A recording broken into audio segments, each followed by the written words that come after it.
मियां शेर रब्बानी रहमतुल्लाह ताला अलैह क्यों फरमाते सन, साफ लफ्ज़ां आपने फरमाया, नवी नवी आटे वाली चक्की आई सी, नवी नवी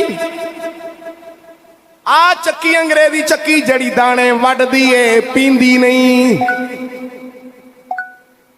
पता जे आ जड़ी चक्की छुरियां नाल आटा बनांदी है, दाने वड्डदी है, पींदी नहीं। ए पत्थर नाल ही पींदी है, छुरियां आली वड्ड के आटा बनांदी। ओ केड़ी? आ अंग्रेजी चक्की। जरा आटा छेती बना देंदी है, पोड़ वाली जरा देर नाल बनांदी सी। और मियां साहब दे जमाने में आ गई सी। आपने फरमाया, मैं सुनिया अंग्रेज ने चक्की लाई है शरकपुर शरीफ दे अंदर ही। आपने फरमाया उथू आटा प्यान ना जाया जे, हजूर की वजह। आपने फरमाया जेड़ा उथू आटा प्यान जावेगा ओंदा ईमान कायम रहना नहीं।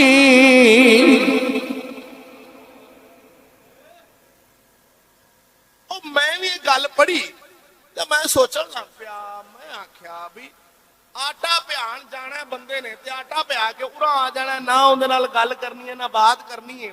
ईमान किवें कायम नहीं रहना? ईमान दा इहदे नाल आटे नाल की तल्लक है? ओए अल्लाह दा वली बड़ी डूंगी सट मारदा जी। रे राती रती नींद न आवे ते दिन नू रवे हैरानी। हुए आरफ दी गल आरफ जाने की जाने नफसानी।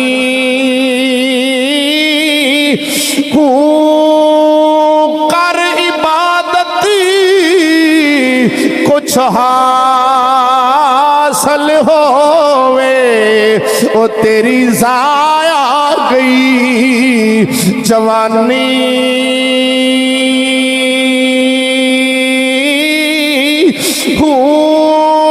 मैं कुर्बानी ओ ना तो मेरा हजरत बाहू ओ जिन्नू मिलया पीर जिलानी।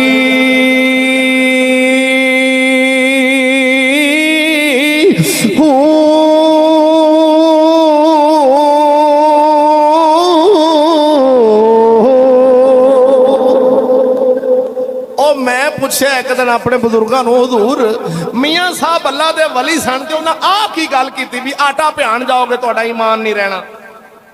आटा ते प्या के बंदा घर आ जाए ईमान। आपने फरमाया बचा जदों ये अंग्रेज दी चक्की तू आटा प्याएगा ते ए करेगा उनदी तारीफ। ए उनदी तारीफ कर पवेगा क्योंकि उन्हें 5 मिनटां च मन पी देना। ये पैंदा सी 1.5 घंटे च, खरास पींदा 2-3 घंटे च। वो खरास सन उदों चक्कियां मारियां घर पीने। आपने फरमाया ये चूड़े दी साई दी तारीफ कर देगा, आटे ने ईमान नहीं कढ़ना। इन्हें जदों काफर दी तारीफ करनी है उदों इहदा ईमान निकल जाना है अल्लाह दे दुश्मन दी तारीफ करन दे नाल।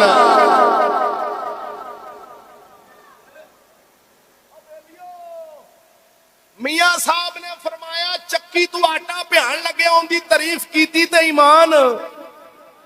जेड़ा जख के अंग्रेज बल्ले बल्ले बल्ले उन्हें जहाज बना ले, उन्हें पखे बना ले, ते सियाने ही बड़े सन।